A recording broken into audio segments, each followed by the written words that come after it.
ముందుగా మన తండ్రి అయిన దేవునికి ప్రభు యేసుక్రీస్తు ద్వారా వేవేల కృతజ్ఞతాస్తుతులు చెల్లిస్తూ ఈ యొక్క మార్నింగ్ ప్రేయర్ ద్వారా లేఖనం ఏమి చెప్పుచున్నది అని ఆలోచించి అనేక మందిని ఆలోచింప చేయడానికి చేరువచ్చిన మీ అందరికీ కూడా ప్రభు యేసుక్రీస్తు నామంలో శుభాభివందనములు తెలియజేస్తూ సహోదరులు శివ గారి ప్రారంభ ప్రార్థన ద్వారా ఈనాటి మార్నింగ్ ప్రేయర్ కార్యక్రమమును మనం ప్రారంభించుకుందాము. క్రీస్తు ప్రభు నామమున అందరికీ వందనాలు తెలియజేస్తున్నాను. ఇప్పటి వరకు మనల్ని అందరినీ కాచి కాపాడి రక్షించిన తండ్రి అయిన దేవునికి కృతజ్ఞతలు తెలియజేస్తున్నాను. ప్రార్థన చేసుకుందాం. మహాపరిశుద్ధుడైన తండ్రి, ప్రేమ కలిగిన మా దేవ, మీ యొక్క ఘనమైన శ్రేష్టమైన నామం నాకు తండ్రి కృతజ్ఞతలు, మీకే స్తుతులు, స్తోత్రములు తండ్రి. మా దేవ, మా తండ్రి, గడిచిన దినములన్నీ మీ కృప తోడుగా ఉంచి మమ్మల్ని అందరినీ కాచి కాపాడి భద్రపరిచి క్షేమంగా ఉంచారు దేవా. అందును బట్టి మీకే స్తుతులు, మీకే స్తోత్రములు, మీకే కృతజ్ఞతలు తండ్రి. మా దేవా, మా తండ్రి, మరొక దినాన్ని మేము చూడగలిగే గొప్పైన అవకాశాన్ని మా బ్రతుకులకి అనుగ్రహించారు దేవా. అందును బట్టి మీకే కృతజ్ఞతలు తండ్రి.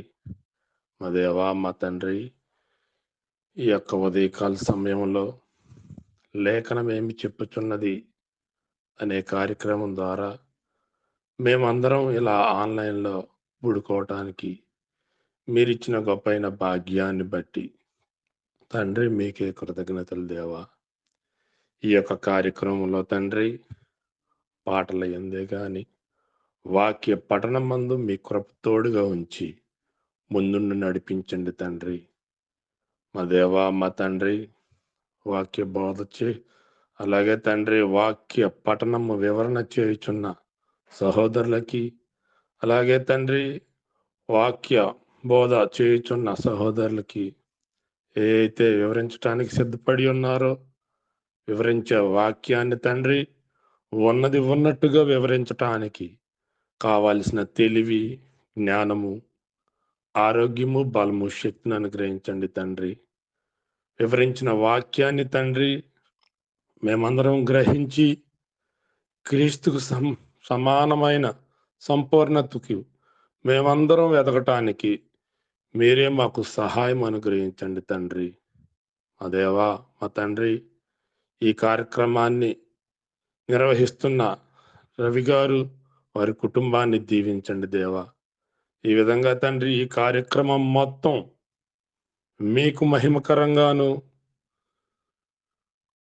ఆన్లైన్లో కూడుకున్న సహోదరులందరికీ దీవెనకరంగాను ఉండులాగా మీ కృప మా అందరిపై విస్తరింపచేయమని అడుగుతూ ఈ యొక్క ప్రార్థన విన్నపములు మనవులన్నీ మీ ప్రియకుమారుడు, మా రక్షకుడు, మా ప్రభు అయిన క్రీస్తు ప్రభునామమున అడిగి వేడుకుంటూ ప్రార్థిస్తున్నాము మా పరమ తండ్రి. ఆమేన్. ప్రార్థన చేసినటువంటి సహోదరులు శివ గారికి ప్రత్యేకంగా వందనములు తెలియజేస్తున్నాము. ఈ సమయంలో సహోదరులు భాస్కర్ రావు గారు మొదటి సంగీతమును ఆలపిస్తారు. సహోదరులు స్వామి గారు రెండవ సంగీతమును ఆలపిస్తారు. హలో, వినిపిస్తుందండి, పాడండి. కర్పింతును నా దేవా నా హృదయం నీ సేవలు అందించుమా నీ చేతిని అందుకును యేసువా అందించుమా నీ చేతిని అందుకును యేసువా అర్పింతును నా దేవా నా హృదయం నీ సేవలో. శోధన శ్రమలు వెంటాడినా ఓదర్చుచుండే నీ వాక్యము. శోధన శ్రమలు వెంటాడినా ఓదర్చుచుండే నీ వాక్యము. జీవ కిరీటం నా ముందుంచి జీవిత కాలము నడతును.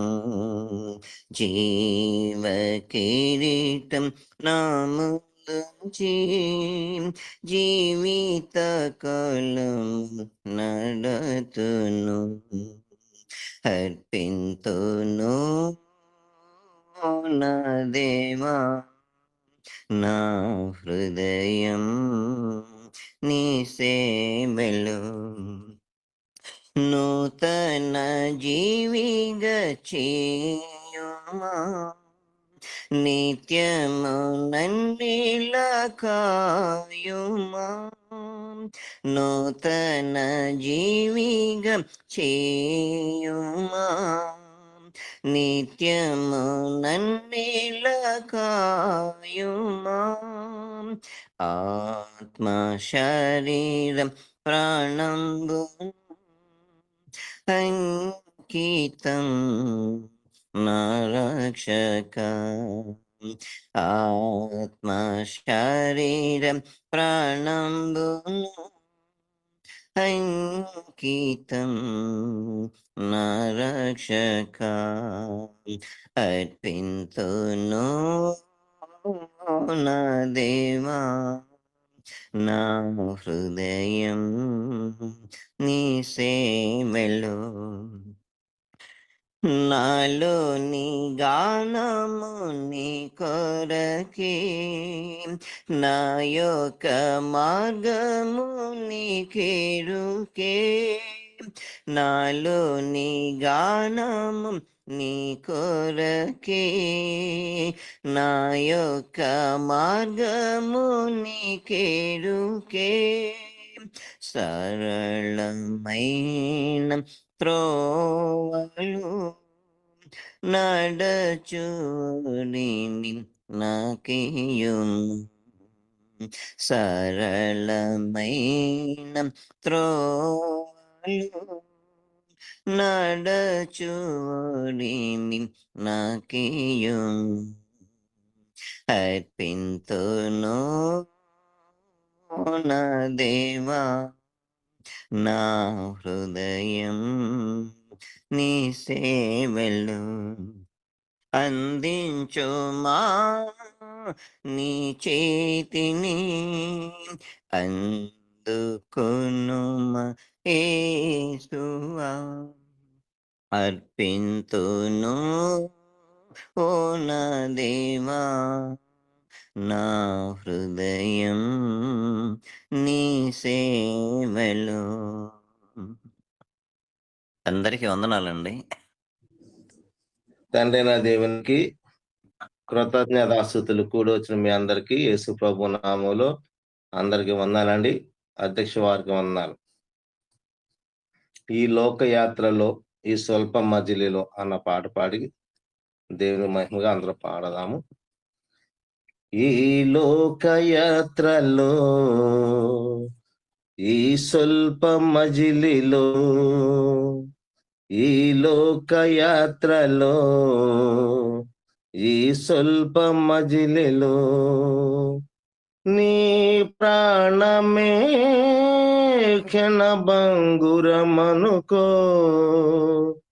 నీ దేవునికే ఆశాశ్వితమనుకో. నీ ప్రాణమే క్షణభంగురమనుకో. నీ దేవునికే ఆశాశ్వితమనుకో.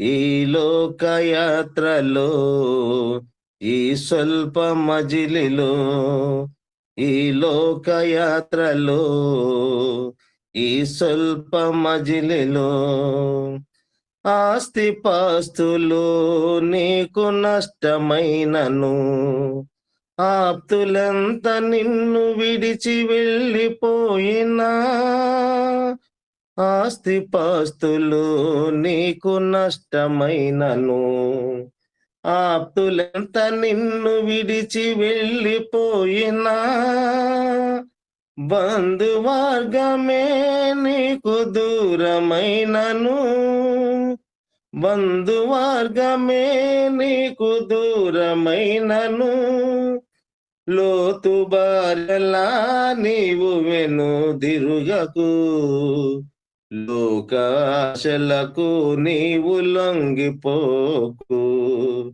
లోతు భార్యలా నీవు వెనుదిరుగకు, లోకాశలకు నీవు లొంగిపోకు. ఈ లోకయాత్రలో, ఈ స్వల్ప మజిలిలో, ఈ లోకయాత్రలో, ఈ స్వల్ప మజిలిలో నీ ప్రాణమే క్షణభంగురమనుకో, నీ దేవునికే ఆశాశ్వితమనుకో, నీ ప్రాణమే క్షణభంగురమనుకో, నీ దేవునికే ఆశాశ్వితమనుకో. ఈ లోకయాత్రలో, ఈ స్వల్ప మజిలిలో రాజువైనను, రాజువైనను, రాజాధికారమంత నీకు ఉన్నను, రాజువైనను, రాజువైనను, రాజాధికారమంత నీకు ఉన్నను, యూదుడైనను, యుద్ధశూరుడైనను, యూదుడైనను, యుద్ధశూరుడైనను, దావీదు రాజులా వెనుదిరుగకు, కామవాంఛులకు నీవు లొంగిపోకు, దావీదు రాజులా వెనుదిరుగకు, కామవాంఛులకు నీవు లొంగిపోకు. ఈ లోకయాత్రలో, ఈ స్వల్ప మజిలిలో, ఈ లోకయాత్రలో, ఈ స్వల్ప మజిలిలో నీ ప్రాణమే క్షణభంగురమనుకో, నీ దేవునికే ఆశాశ్వితమనుకో, నీ ప్రాణమే క్షణభంగురమనుకో, నీ దేవునికే ఆశాశ్వితమనుకో. ఈ లోకయాత్రలో, ఈ స్వల్ప మజిలిలో రూపమున్నను, లోక జ్ఞానమున్నను, అంగబలము అర్ధబలము నీకు ఉన్నను, రూపమున్నను, లోక జ్ఞానమున్నను, అంగబలము అర్ధబలము నీకు ఉన్నను, కీర్తి సంపదలు ఎన్నో నీకు ఉన్నను, కీర్తి సంపదలు ఎన్నో నీకు ఉన్నను, సొలొమోనులా నీవు వెనుదిరుగకు, అన్య దేవతలకు నీవు లొంగిపోకు, సొలొమోనులా నీవు వెనుదిరుగకు, అన్య దేవతలకు నీవు లొంగిపోకు. ఈ లోకయాత్రలో, ఈ స్వల్ప మజిలిలో, ఈ లోకయాత్రలో, ఈ స్వల్ప మజిలిలో నీ ప్రాణమే క్షణభంగురమనుకో, నీ దేవునికే ఆశాశ్వితమనుకో, నీ ప్రాణమే క్షణభంగురమనుకో, నీ దేవునికే ఆశాశ్వితమనుకో. ఈ లోకయాత్రలో, ఈ స్వల్ప మజిలిలో, ఈ లోకయాత్రలో, ఈ స్వల్ప మజిలిలో. వందాలండి. చక్కగా సంగీతములను ఆలపించినటువంటి సహోదరులు ఇరువురికి కూడా వందనములు తెలియజేస్తున్నాము.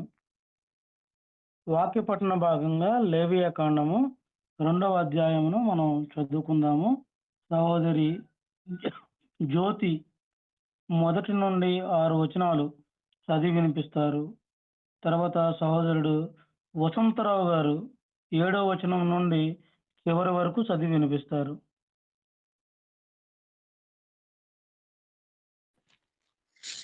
అందరికీ వందనాలండి. ఒకడు యెహోవాకు నైవేద్యము చేయునప్పుడు అతడు అర్పించున్నది గోధుమ పిండి ఏదై ఉండవలెను.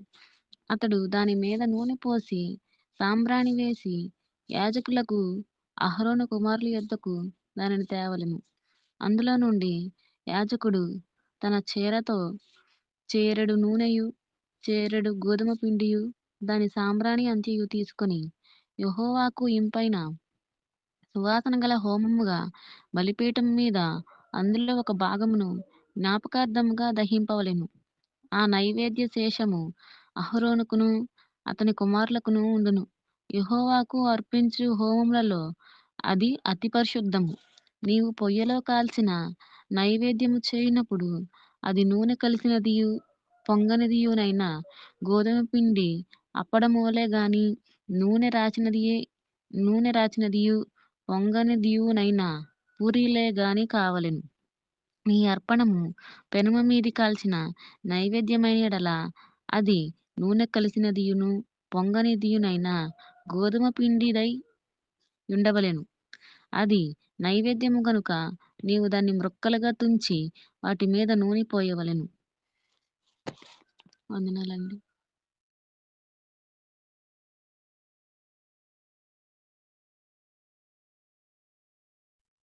బ్రదర్ వసంతరావు గారు.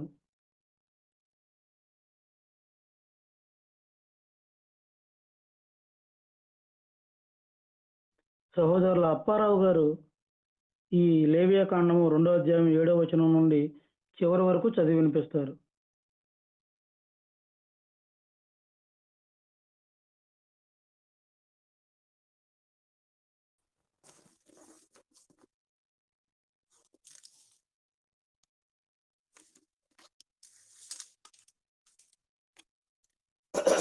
అందరికీ వందనాలండి.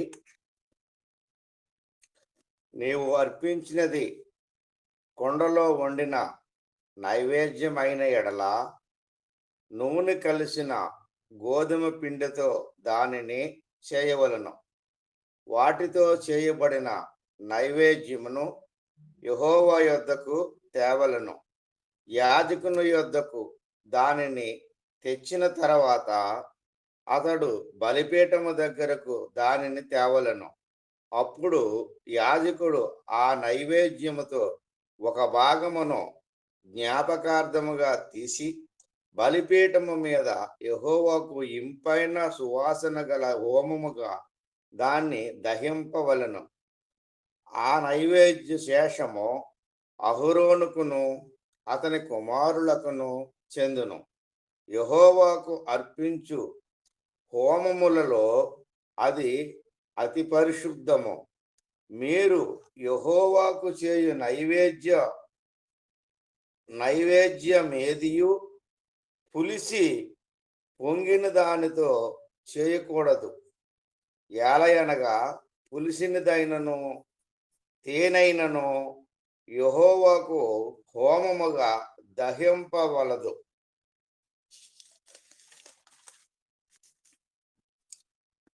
ప్రథమ ఫలముగా యెహోవాకు వాటిని అర్పింపవచ్చును, కానీ బలిపీఠము మీద ఇంపైన సువాసనగా వాటిని అర్పింపవలదు. నీవు అర్పించు ప్రతి నైవేద్యమునకు ఉప్పు చేర్చవలను. నీ దేవుని నిబంధన యొక్క ఉప్పు నీ నైవేద్యము మీద ఉండవలను. నీ అర్పణములన్నిటితోనూ ఉప్పు అర్పింపవలను. నీవు యెహోవాకు ప్రథమ ఫలముల నైవేద్యమును చేయనప్పుడు సారమైన భూమిలో పుట్టిన పచ్చని వెన్నులలోని ఊస బియ్యమును వేయించి విసిరి నీ ప్రథమ ఫలముల నైవేద్యముగా అర్పింపవలను. అది నైవేద్య రూపమైనది. నీవు దాని మీద నూనె పోసి దానిపైన సాంబ్రాణి వేయవలను. అందులో జ్ఞాపకార్థమైన భాగమును అనగా విసిరిన ధాన్యముతో కొంతయు, నూనెలో కొంతయు, దాని సాంబ్రాణి అంతయు యాజకుడు దహింపవలను. అది యెహోవాకు హోమము. ఇప్పటి వరకు చక్కగా ఈ యొక్క 2వ అధ్యాయం అంతటిని చదివి వినిపించిన సహోదరులకు వందనములు తెలియజేస్తూ, సహోదరులు అనిల్ గారు ఈ యొక్క అధ్యాయం అంతటిని వివరించవలసిందిగా కోరుకుంటూ ప్రేమతో ఆహ్వానిస్తున్నాము. తండ్రి అయిన దేవునికి కృతజ్ఞతాస్తుతులు. చేరు వచ్చిన సహోదరులకు మన ప్రభువును రక్షకుడునైన యేసుక్రీస్తు నామమున అందరికీ మరొకసారి వందనాలు తెలియజేస్తున్నాను. చాలా సంతోషము. మనము దేవుని యొక్క మహాకృపను బట్టి లేవికాండము 2వ అధ్యాయంలోకి ప్రవేశించాం. అయితే ఈ లేవికాండాన్ని మనం పరిశీలన చేస్తూ ఉన్నప్పుడు మొదటి అధ్యాయంలో దహన బలి గురించి అధ్యయనం చేశాం. దహన బలి యెహోవాకి ఎలాంటిది అంటే ఇంపైనది, సువాసన గల హోమము అని తెలియజేశారు. ఈరోజు మనము నైవేద్య బలి లేదా భోజన బలి అనే దాని గురించి మనం చదువుదాం. అయితే ప్రియులారా, మొదటి 3 బలులు కూడా దేనిని సూచిస్తూ ఉన్నాయంటే ఇవి సాక్రిఫైస్ సిస్టమ్, అంటే త్యాగపూరితమైన పద్ధతి. ఒక గొర్రెని ఇవ్వాలి అన్న దహన బలికి, నైవేద్య బలికి కొన్ని వస్తువులను, పిండి వస్తువులను తావాలి అన్న అది మనము త్యాగపూరితముగా, త్యాగము అంటే ఏమిటి అంటే ఎక్కడైతే ప్రేమ ఉంటుందో ఆ ప్రేమ త్యాగాన్ని కనపరుస్తుంది. ఇవన్నీ కూడా మనల్ని ఎందుకు దేవుడు చేయమంటున్నాడు, ఇశ్రాయేలు ప్రజలకి ఎందుకు ఆజ్ఞాపించాడు అంటే వారిలో ఉన్న ప్రేమను తీయడానికి, వారు ఆరాధించే విధానంలో శ్రేష్టమైన విధానాన్ని వారికి చూపించడానికి దేవుడు ఇది చేస్తున్నట్లుగా మనము చూడవచ్చు. అయితే ప్రియ సహోదరులారా, కొన్ని విషయాలను బోధిస్తూ నేను ముందుకు వెళతాను. ఈ యొక్క ధాన్య బలి లేదా భోజన బలి లేదా నైవేద్య బలి, వీటిని మనం చూస్తూ ఉన్నప్పుడు ఈ 2వ అధ్యాయంలో ఇవంతా కూడా 1వ అధ్యాయం అంతా రక్తముతో ఉన్న బలి చూసాం. ఈ 2వ అధ్యాయము రక్తము లేని బలి అనగా భోజన బలిని వివరిస్తూ ఉంది. ఇది దేవునికి మన కృతజ్ఞత, అంకిత భావము, విధేయతను వ్యక్తపరిచే బలి. అంటే ప్రతి బలిలో కూడా కృతజ్ఞత, అంకిత భావము, విధేయత, ఈ మూడిటిని మనం వ్యక్తపరుస్తూ ఉంటాం. ఈ భోజన బలి అంటే ఏమిటి అంటే ఇది పిండి, అంటే సన్నని గోధుమ పిండితో చేయబడాలి. నూనె, సుగంధ ధూపములు ఉంటాయి. ఈ బలిలో రక్తము ఉండదు. అంటే దీని నుంచి మనం చూడవలసింది ఏమిటంటే, ఇది మన దైనందిక జీవితాన్ని దేవునికి అర్పణగా ఉండాలని సూచిస్తూ ఉన్నాయి. ఈ భోజన బలిలో ఉపయోగించినవి గోధుమ పిండి, నూనె, సుగంధ ధూపము. ఈ 3 కూడా దైనందిక జీవితంని దేవునికి మనము అర్పించాలి అని సూచిస్తూ ఉంది. నూనె పరిశుద్ధాత్మను సూచిస్తూ ఉంది. దేవునికి అర్పణ పరిశుద్ధాత్మతో నిండాలి. అయితే ఇక్కడ తెలియజేస్తున్న విషయం ఏమిటి అంటే, పరిశుద్ధాత్మతో నిండడము అంటే నూనె దేనికి సాదృశ్యంగా ఇక్కడ తెలియజేయబడుతుందంటే, మనము సేవ చేసేటప్పుడు, ఆరాధన చేసేటప్పుడు, దేవునికి సమర్పించేటప్పుడు మనము పరిశుద్ధాత్మతో నింపబడిన వారమై ఆ బలిని, ఆ అర్పణను మనము తీసుకురావాలి అని తెలియజేస్తుంది.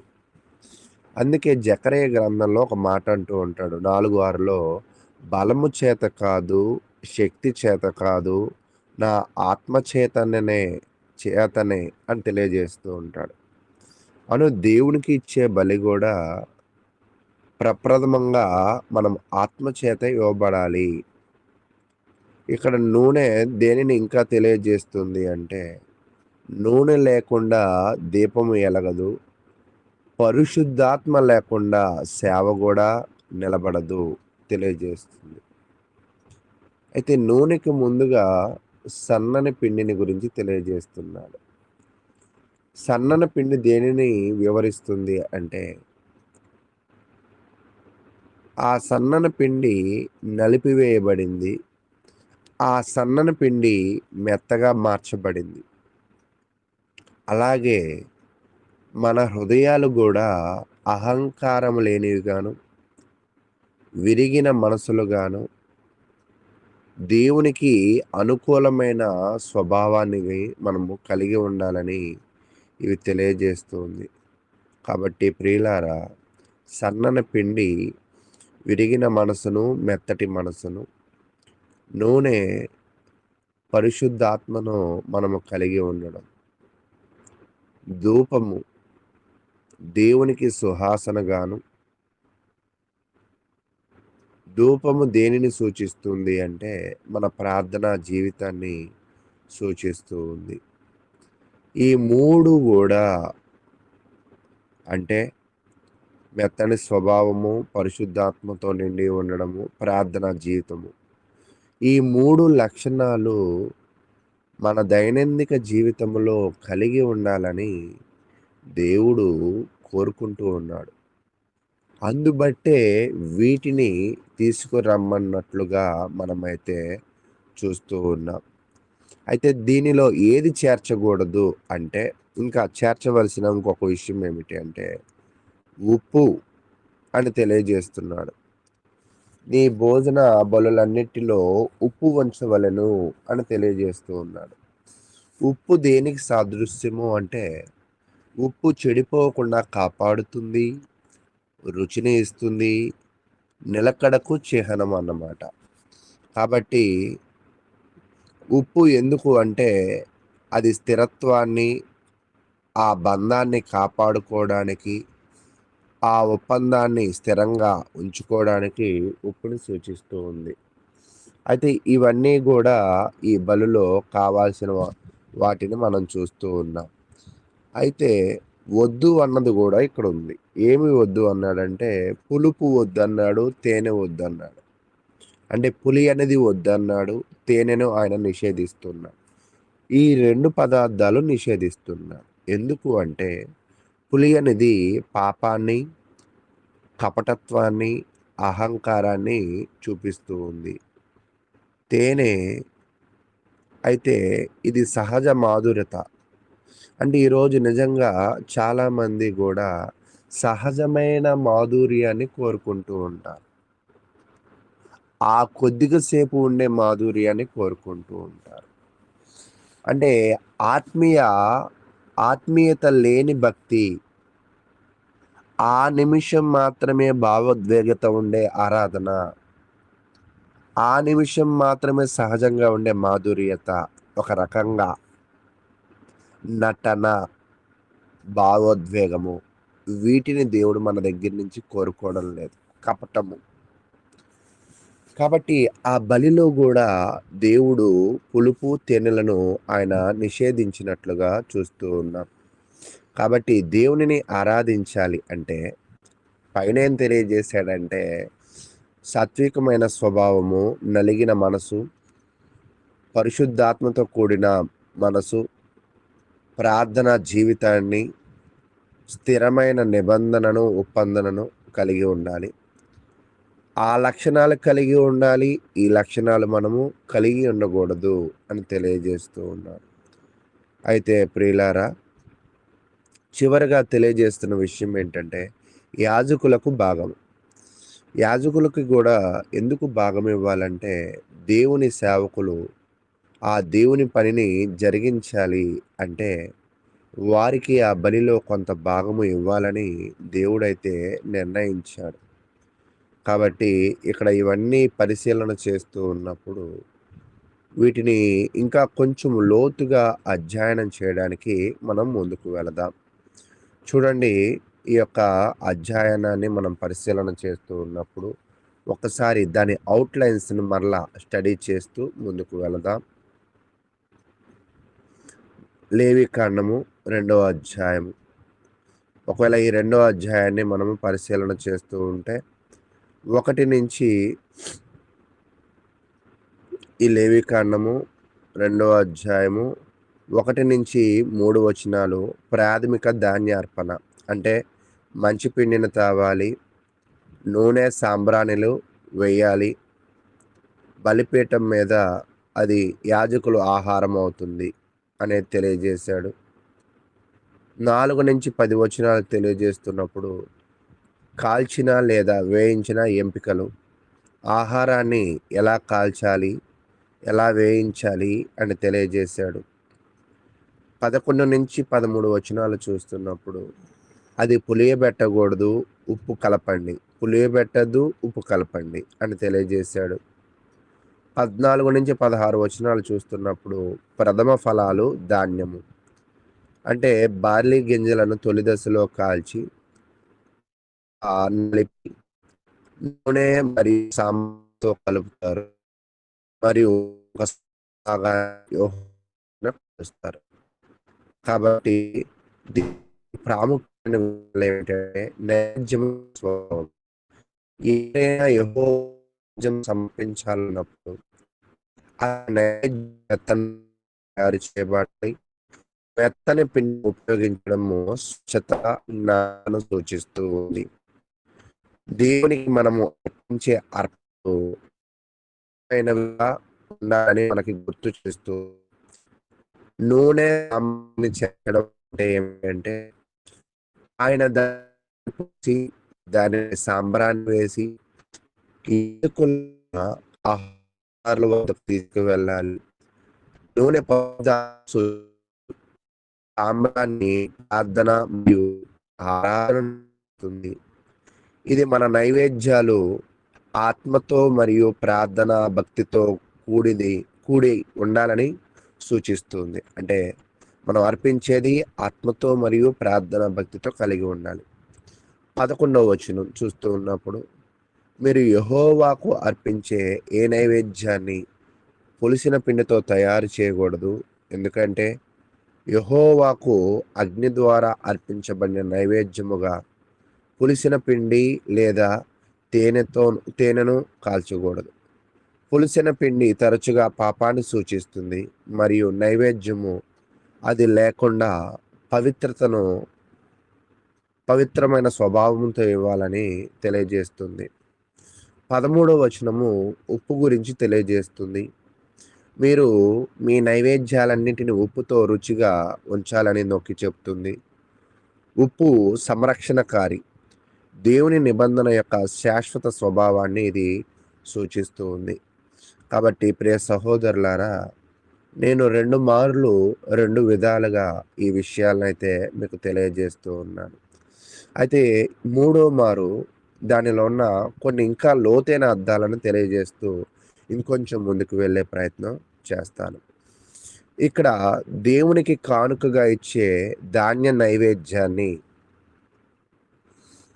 అది స్వచ్ఛంగా ఇవ్వాలి అని తెలియజేశాడు కదా! ఆ ధాన్య నైవేద్యానికి హీబ్రూ పదం ఏం చేశాడంటే మిన్చా అనేది తెలియజేశాడు. మినచా అంటే ఏంటంటే ఇది బహుమతి లేదా కానుకను సూచిస్తూ ఉంది. అంటే దేవుడు దగ్గరికి మనము తీసుకువచ్చేది దేవునికి కానుకగా ఇస్తూ ఉన్నాము. అంటే ఇది ఎలా తావాలి అంటే ఆరాధికునికి అంకిత భావాన్ని, దేవుని పట్ల కృతజ్ఞతను సూచిస్తూ ఉంది.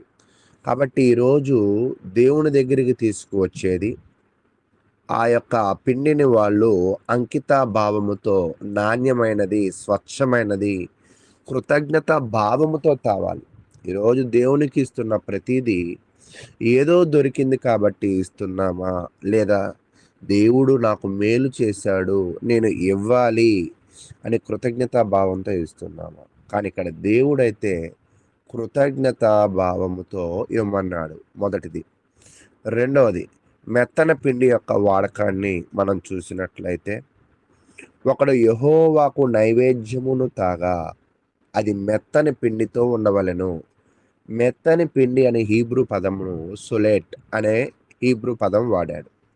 సులేట్ అంటే ఏమిటంటే ఇది నైవేద్యము యొక్క స్వచ్ఛతను, నాణ్యతను సూచిస్తూ ఉంది. దేవునికి తమ శ్రేష్టమైన దానిలో ఇవ్వాలనే కోరికను ప్రతిబింబిస్తుంది. ఈరోజు నిజముగా మనము కానుక ఇచ్చేటప్పుడు శ్రేష్టంగా ఇస్తున్నామా, లేదా పిసినితనంగా ఇస్తున్నామా, స్వచ్ఛమైన పరిస్థితులతో ఇస్తున్నామా అనేది ఒకసారి ఆలోచన చేయాలి. నూనె సాంబ్రాణిలను చేర్చినప్పుడు హీబ్రూ పదం ఏమంటున్నాడంటే నూనెకు షెమెన్, సాంబ్రానికి లెవోనా అంటున్నాడు. అంటే షెమెన్ అంటే ఏమిటంటే పరిశుద్ధాత్మను మరియు అభిషేకాన్ని సూచిస్తుంది. నూనె పరిశుద్ధాత్మను, అభిషేకాన్ని సూచిస్తుంది. సాంబ్రాణి ప్రార్థన, ఆరాధనను సూచిస్తుంది. ఈ రెండు కలిపి అంటే పరిశుద్ధాత్మ ప్రార్థన రెండిటిని కలిపి ఈ నైవేద్యాన్ని మెరుగుపరిచి యెహోవాకు సువాసన గల అర్పణగా చేస్తాయి. తర్వాత బలిపీఠం పైన దహనము చేయబడిన జ్ఞాపకార్థం. అంటే అక్కడ బలిపీఠం మీద ఎందుకు వీటిని అర్పించాలంటే అస్కారా అనే హీబ్రూ పదం జ్ఞాపకార్థం. అంటే నువ్వు తీసుకువచ్చే ఆరాధనలో కానుక నాణ్యతతో, పరిశుద్ధాత్మతో ప్రార్థనా స్వభావాన్ని కలిగి జ్ఞాపకార్థముగా దానిని తావాలి అని తెలియజేస్తున్నాడు. అయితే పులియనిది అంటే మీకు ఇంతకే గతంలోనే తెలియజేశాను. అయితే ప్రియులారా, ఈరోజు మనము ఉప్పు ఎందుకు వాడాలంటే ఉప్పుతో రుచి చూడడము, నీ ధాన్య నైవేద్యములన్నిటినీ ఉప్పుతో రుచి చూడాలి అంటే మెలాచ్ అనే హీబ్రూ పదం వాడాడు. మెలాచ్ అంటే ఒక సంరక్షక పదార్థము. అంటే ఉప్పు ఆ పదార్థాన్ని సంరక్షిస్తూ దానికి రుచిని ఇస్తూ అది పాడవకుండా ఎలా ఉంటుందో మనము కూడా మన జీవితంలో మనము చేసే ఈ యొక్క వ్యక్తిత్వ లక్షణాలు మనలో పాడైపోకుండా శాశ్వత స్వభావాన్ని మనము కలిగి ఉండాలని ఉప్పుని సూచిస్తుంది. తర్వాత తొలి పంట నుండి అర్పణలు. అయితే తొలి పంట నుండి అర్పణలను దేనిని సూచిస్తుంది అంటే వీటిని దేవుని అనుగ్రహంపై నమ్మకాన్ని మరియు ఆధారపడ్డాన్ని గుర్తుగా సమర్పించాలి. తొలి పంటలోనే ఎందుకు ఇవ్వాలంటే దేవుడు నన్ను దీవించాడు అని నమ్మకము ఎవరికి ఉంటుందో, ఎవరైతే ఆధారపడతారో, బిక్కురిమా అనే హీబ్రూ పదము ఉత్తమ భాగాన్ని ఇవ్వడము, దేవుని యొక్క సార్వభౌమాధికారాన్ని, ఆశీర్వాదాన్ని అంగీకరించినట్లుగా చేస్తుంది. కాబట్టి ప్రియ సహోదరులారా, వీటన్నిటిలో కూడా పదాలలో అర్థాలనే కాదు, ఆ యొక్క పదార్థాలలో పరిస్థితులనే కాదు, దానిలో ఉన్న భావాలను దయచేసి అర్థం చేసుకోండి. ఆ భావాలు దేవుడు మన అందరము కలిగి ఉండాలని నాణ్యమైన, స్వచ్ఛమైన, పరిశుద్ధాత్మ ప్రార్థనతో శాశ్వతమైన తొలి పంటలో నైవేద్యాలను మనం తావాలని తెలియజేస్తూ, అటువంటి త్యాగపూరితమైన, అంటే ఇవన్నీ చేయాలంటే మనకేముండాలంట? త్యాగపూరితమైన మనసు ఉండాలి.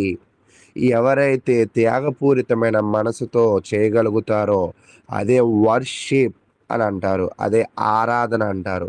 అటువంటి ఆరాధన దేవుడు కోరుకుంటున్నట్లుగా తెలియజేస్తున్నాడు. ఇంతవరకు ఓపికగా విన్న మీ అందరికీ ప్రభు నామమున వందనాలు తెలియజేస్తూ ఉన్నాను. ఇప్పటి వరకు చక్కగా లేవియాకాండం 2వ అధ్యాయం అంతటిని వివరించిన సహోదరులు అనిల్ గారికి వందనములు తెలియజేస్తూ, సహోదరులు యేసుపదం గారు ఇప్పటి వరకు జరిగినటువంటి కార్యక్రమం అంతటి విషయమై, అలాగే సహోదరులు దేవకర్ణ గారి మెసేజ్ కొరకు, అలాగే సహోదరి జ్యోతి వాళ్ళ కుమార్తె 5 నెలల పాప, తనకి ఫీవరు, ఆ విషయం కూడా ప్రార్థనలో జ్ఞాపకం చేసుకోవాలని కోరుకుంటున్నాం. మంచిదండి, ప్రార్థన చేసుకుందాం. మమ్మల్ని మిక్కిలిగా ప్రేమించిన ప్రియ పరలోకపు తండ్రి, మీ ఘనమైన, ఉన్నతమైన, శ్రేష్టమైన నామానికి మీ ప్రియకుమారుడును మా ప్రభువును రక్షకుడైన యేసుక్రీస్తు నామంలో మీకు స్తుతులు, స్తోత్రములు, కృతజ్ఞతలు తెలియజేసుకుంటున్నాం తండ్రి. మమ్మల్ని ప్రేమించి మా జీవితంలో వచ్చిన జనాన్ని బట్టి స్తుతులు. జనాన మరి మీ యొక్క బిడ్డలు, మా సహోదరులు మరి ముందుగా లేచి ప్రార్థనలు చేసుకుని, అలాగే వారి గాత్రముల ద్వారా మీ నామాన్ని మహిమపరుచున్నారు తండ్రి. అలాగే మీరు ఇచ్చినట్టు గ్రంథంలో నుంచి లేవి కాండాన్ని చదువుకుంటూ, అలాగే మీ యొక్క దాసులు మరి అనిల్ గారి ద్వారా అధ్యాయాన్ని మరి ధ్యానించి మాకు మంచిగా వివరించేటువంటి గొప్ప భాగ్యాన్ని మాకు ఇచ్చారు తండ్రి. మరి మేము మీ సన్నిధికి వెళ్తున్నా, మేము ఆరాధన క్రమానికి వెళ్తున్నటువంటి మేము మా అర్పణలు ఎలా ఉండాలో, మరి త్యాగపూరితమైనటువంటి అర్పణలు ఉండాలని, అలాగే మా మనసులు కూడా విరిగి నలిగిన మనసులే మీకు ఇష్టమైన బలి అని చెప్పిన రీతిగా మా మనసులను అలా ఉంచుకొని త్యాగపూరితమైన బలులు అర్పించాలనేటువంటి మరి మంచి ఉద్దేశాలతో మరి లేవీకాండంలో ఉన్నటువంటి సారాంశాన్ని మాకు తెలియజేశారు. అందును బట్టి మీ కృతజ్ఞతలు తండ్రి. అలాగే మరి పరిశుద్ధాత్మ యొక్క దైవత్వాన్ని గురించి మీ దాసులు దేవకిరణం గారి ద్వారా మాకు తెలియజేస్తూ ఉన్నారు తండ్రి.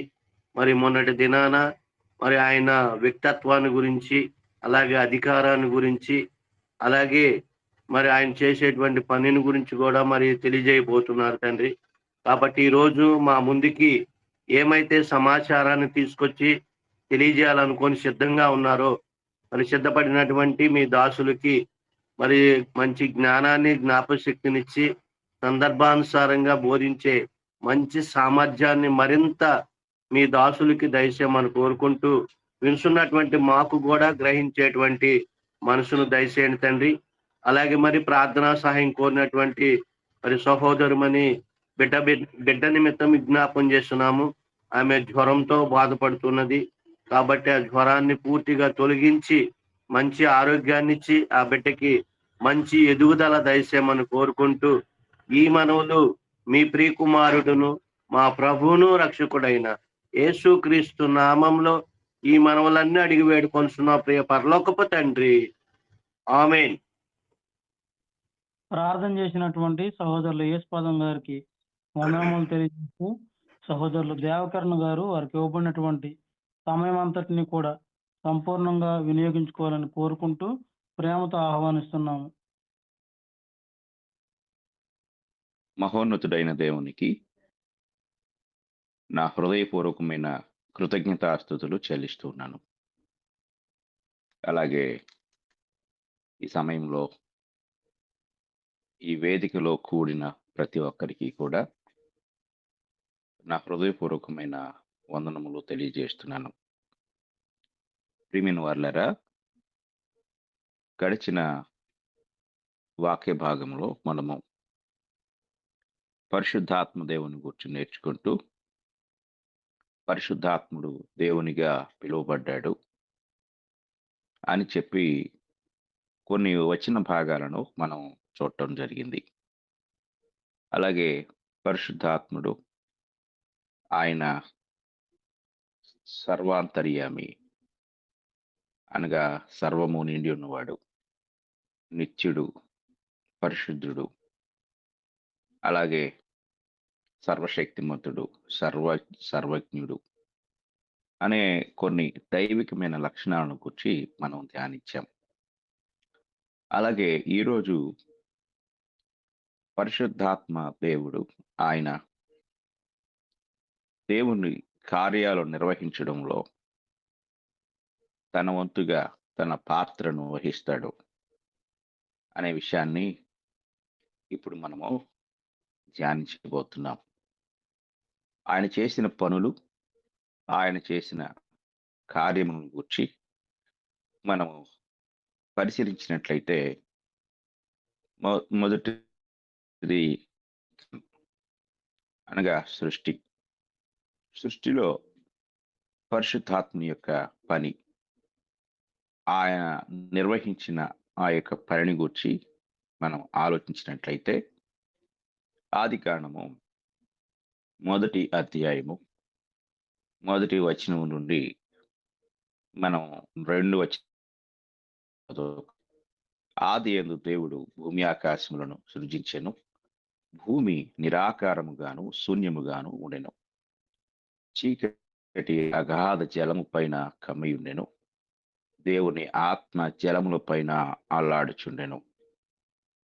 ఈ మాటలు మనం జాగ్రత్తగా పరిశీలించినట్లయితే సృష్టి కార్యంలో పరిశుద్ధాత్ముడు ఉన్నట్లుగా దేవుని యొక్క వాక్యము మనకు తెలియజేస్తా ఉంది. కనుక సృష్టి కార్యంలో మరి పరిశుద్ధాత్మ యొక్క పని, ఆయన యొక్క పాత్ర ఏమిటి అనేది గమనించినప్పుడు మనకి ఆదికాండము 1వ అధ్యాయం 1వ వచనంలోనే 1-2 వచనాల్లోనే పరిశుద్ధాత్మ యొక్క ప్రత్యక్షత అనగా ఆయన మనకు అక్కడ కనిపిస్తూ ఉంటాడు. కనుక సృష్టి కార్యంలో కూడా పరిశుద్ధాత్ముడు ఉన్నాడు అనే సత్యాన్ని మనం గ్రహించాలి. కనుక పరిశుద్ధాత్ముడు నిత్యుడు అనే సంగతిని నిన్నటి దినాన మనం చూసాం. కనుక పనిలోకి వచ్చేసరికి పరిశుద్ధాత్ముడు ఆయన సృష్టి కార్యంలో ఉన్నట్లుగా మనం ఇక్కడ చూడగలం. అలాగే మరొక వచనాన్ని గమనించినట్లయితే ఆ కీర్తన గ్రంథం 104వ కీర్తన 104వ కీర్తన మనం చదువుకున్నప్పుడు 104వ కీర్తనలో 30వ వచనం నుండి మనం చదువుకుందాం. 30వ వచనం నుండి, నీవు నీ ఊపిరి విడువగా అవి సృజింపబడును, అట్లు నీవు భూతలమును నూతన పరచుచున్నావు. ఇక్కడ తెలుగులో నీవు నీ ఊపిరి విడువగా అని ఉంటే ఇంగ్లీష్లోకి వచ్చేసరికి thou sendest forth thy spirit, they are created. ఊపిరి విడువగా అనే మాట దగ్గర ఇంగ్లీష్లోకి వచ్చేసరికి ఆత్మ అనే మాట కనపడుతుంది. అంటే ఆయన తన ఆత్మ ద్వారా సృష్టి కార్యాన్ని జరిగిస్తూ ఉన్నాడు. సృజించబడే విధానాన్ని పరిశుద్ధాత్మ దేవుని యొక్క కార్యం ద్వారా ఈ యొక్క సృష్టి కార్యము జరిగించబడుతున్నట్లుగా, అంటే సృజించుటలో పరిశుద్ధాత్ముడు ఉన్నాడు. కనుక పరిశుద్ధాత్ముని యొక్క పనిని మనం పరిశీలించినప్పుడు మొదటి అనగా ఆదికాండము దగ్గర నుండి అక్కడ జరిగిన సృష్టి కార్యం దగ్గర నుండి ప్రతి సందర్భంలో కూడా దేవుని ఆత్మ ద్వారానే సృష్టి సృజించబడింది అనే సంగతి మనం ఇక్కడ చూడగలం. మరొక వచనాన్ని కూడా మనం గమనించితే యోబు గ్రంథం 33వ అధ్యాయము 4వ వచనాన్ని మనం చదువుకుందాం. యోబు గ్రంథము 33వ అధ్యాయము 4వ వచనం. దేవుని ఆత్మ నన్ను సృజించెను, సర్వశక్తుని యొక్క శ్వాసము నాకు జీవమిచ్చెను. చూడండి, దేవుని ఆత్మ నన్ను సృజించెను అని ఇక్కడ గ్రంథకర్త ఎంతో స్పష్టంగా మనం తెలియజేస్తున్నాడు. అంటే ఈ 3 వచనాల యొక్క ఉద్దేశం ఏమిటంటే, సృజించడంలో, సృష్టి అనే ఒక పనిని జరిగించడంలో పరిశుద్ధాత్ముడు ఉన్నాడు. పరిశుద్ధాత్ముడు లేకుండా సృష్టి కార్యము జరగలేదు. ఇక రెండవది ఏమిటంటే రీజనరేషన్ లేక రీబార్న్. ఈ రీజనరేషన్ అనేది ఏంటంటే పునర్జన్మ. యోహాను సువార్త 3వ అధ్యాయము 3వ వచనం నుండి 8 వచనాలు మనం చదువుకుందాం. యోహాను సువార్త 3వ అధ్యాయము 3వ వచనం నుండి. అందుకు యేసు అతనితో, ఒకడు క్రొత్తగా జన్మించితేనే కాని అతడు దేవుని రాజ్యమును చూడలేడని నీతో నిశ్చయముగా చెప్పుచున్నానెను. అందుకు నికోదేము, ముసలివాడైన మనుషుడు ఎలాగూ జన్మింపగలడు? రెండవ మారు తల్లి గర్భమందు ప్రవేశించి జన్మింపగలడా అని ఆయనను అడగగా, యేసు ఇట్లనెను, ఒకడు నీటి మూలముగాను ఆత్మ మూలముగాను జన్మించితేనే గాని దేవుని రాజ్యంలో ప్రవేశింపలేడని నీతో నిశ్చయముగా చెప్పుచున్నాను. శరీర మూలముగా జన్మించినది శరీరమును, ఆత్మ మూలముగా జన్మించినది ఆత్మయునై ఉన్నది. మీరు క్రొత్తగా జన్మింపవలనని నేను నీతో చెప్పినందుకు ఆశ్చర్యపడవద్దు. గాలి తనకిష్టమైన చోటను విసురును, నీవు దాని శబ్దము విందువే గాని అది ఎక్కడ నుండి వచ్చునో ఎక్కడికి పోవునో నీకు తెలియదు. ఆత్మ మూలముగా జన్మించిన ప్రతివాడును అలాగే ఉన్నాడనను. ఈ వచనాలను మనం జాగ్రత్తగా పరిశీలన చేసినట్లయితే, ఒక వ్యక్తి క్రొత్తగా ఎలా జన్మించుతున్నాడో ఆ క్రొత్త జన్మ విధానాన్ని యేసు ప్రభు వారు యూదుల అధికారి, యూదుల మతబోధకుడైన నికోదేముతో చెప్తూ ఉన్నాడు.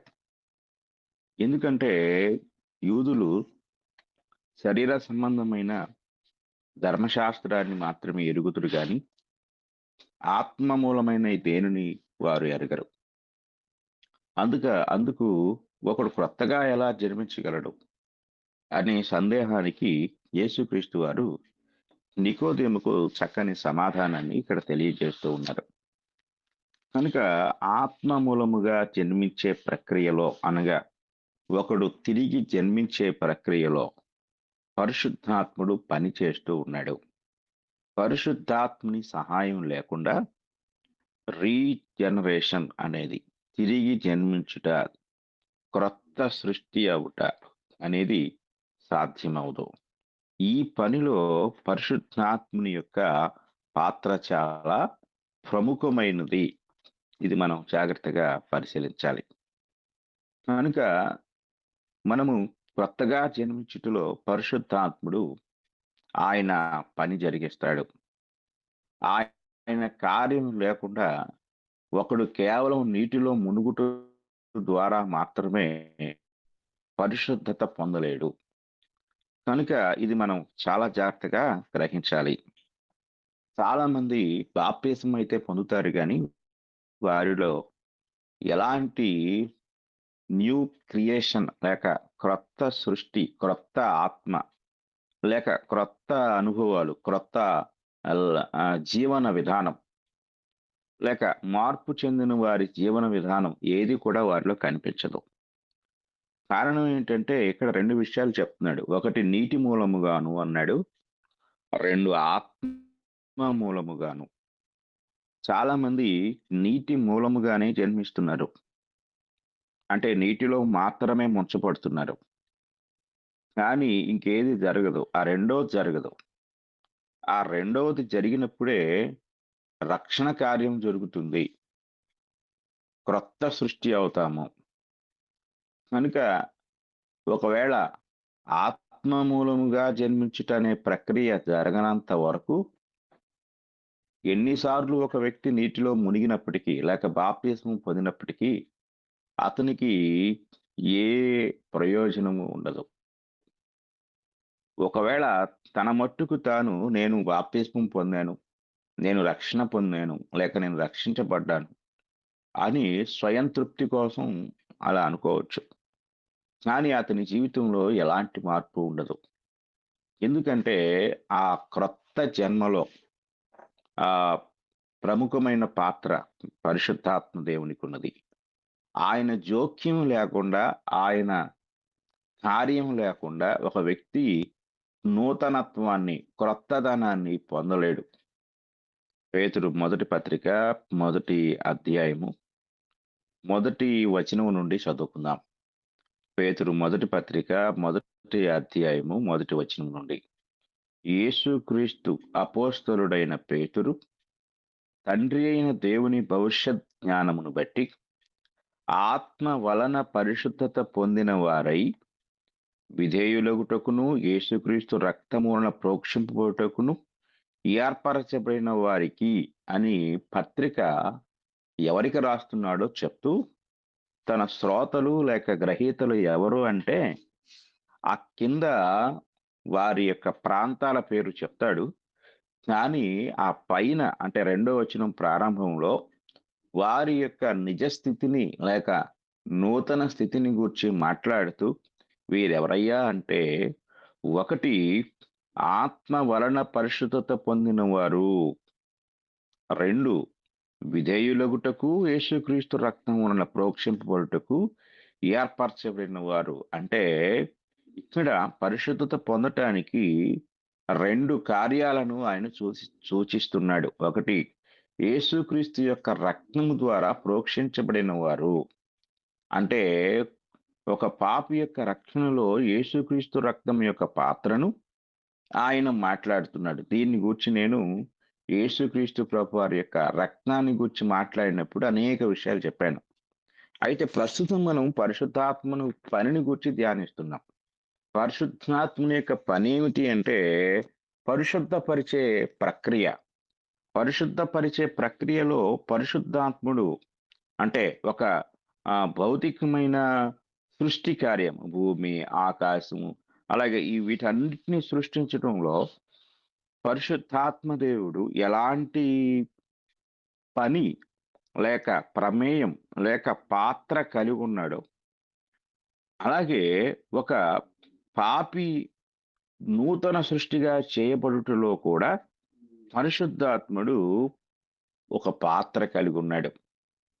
ఈ పాత్రలో పరిశుద్ధాత్ముని ప్రమేయం లేకుండా, ఆయన పరిశుద్ధపరచకుండా ఏ వ్యక్తి నూతన వ్యక్తి కాలేడు. 1 కొరింథీ పత్రిక 6వ అధ్యాయము 9వ వచనం నుండి మనం చదువుకుందాం, లేదా 10వ వచనం నుండి చదువుకుందాం. దొంగలైనను, లోపులైనను, త్రాగుపోతులైనను, దోషకులైనను, దోచుకుని వారైనను దేవుని రాజ్యమునకు వారసులు కానేరరు. 11వ వచనం. మీలో కొందరు అట్టివారై ఉంటిరి గాని ప్రభు అయిన యేసుక్రీస్తు నామమునను మన దేవుని ఆత్మయందును మీరు కడుగబడి పరిశుద్ధపరచబడిన వారై నీతిమంతులుగా తీర్చబడితిరి. మరలా ఇక్కడ 2 వచ్చారు. 1 ప్రభు అయిన యేసుక్రీస్తు గారు, అలాగే 2 పరిశుద్ధాత్మ దేవుడు. పేతురు పత్రికలో కూడా ప్రభు అయిన యేసుక్రీస్తు రక్తము, ఆత్మ ద్వారా శుద్ధీకరణ 2 అక్కడ ఉన్నాయి. ఇక్కడ కూడా ప్రభు అయిన యేసుక్రీస్తు నామము, రెండవది పరిశుద్ధాత్మని యొక్క ఆ శుద్ధి చేసే ప్రక్రియ, కడగబడి అన్నాడు. అంటే ఇక్కడ ఆ కడగబడే ప్రక్రియ ఎవరు చేస్తున్నారు అనేది మనం గమనించినట్లయితే అది పరిశుద్ధాత్ముని పని. పరిశుద్ధాత్ముడు నిన్ను శుద్ధి చేయకపోతే, నిన్ను పవిత్రపరచకపోతే నీకు క్రొత్త జన్మ లేదు. కనుక నీ రక్షణలో పరిశుద్ధాత్ముని యొక్క పాత్ర ఇమిడి ఉన్నది. కనుక పరిశుద్ధాత్ముడు లేకుండా, ఆయన పని లేకుండా సృష్టి లేదు, రెండవ సృష్టి అనగా ఒకడు క్రొత్తగా జన్మించుట అనే ప్రక్రియ కూడా లేదు. కనుక ఆయన పని జరిగిస్తూ ఉన్నాడు. ఆయన పనిలో సర్వ సృష్టిని సృష్టించటంలో ఎంత ప్రాముఖ్యత కలిగి ఉన్నాడో, క్రొత్త సృష్టి చేయటంలో కూడా ఆయన అంత ప్రాముఖ్యత కలిగి ఉన్నాడు.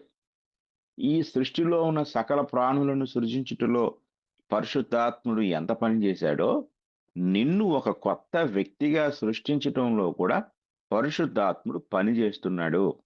కనుక పరిశుద్ధాత్మ దేవుడు కాదు, ఆయనతో నాకు సంబంధం లేదు, ఆయనకి ఏ వ్యక్తిత్వం లేదు అని అనుకునే వారికి రక్షణే లేదు. కనుక నీ జీవితంలో పరిశుద్ధాత్మని యొక్క ప్రమేయము చాలా ప్రాముఖ్యమైంది. నీ నూతన సృష్టిగా లేక నీవు క్రొత్త సృష్టిగా చేయబడటంలో పరిశుద్ధాత్మని యొక్క పని ఉంది అని ప్రతి క్రైస్తవుడు గ్రహించాలని నేను కోరుతూ ఉన్నాను.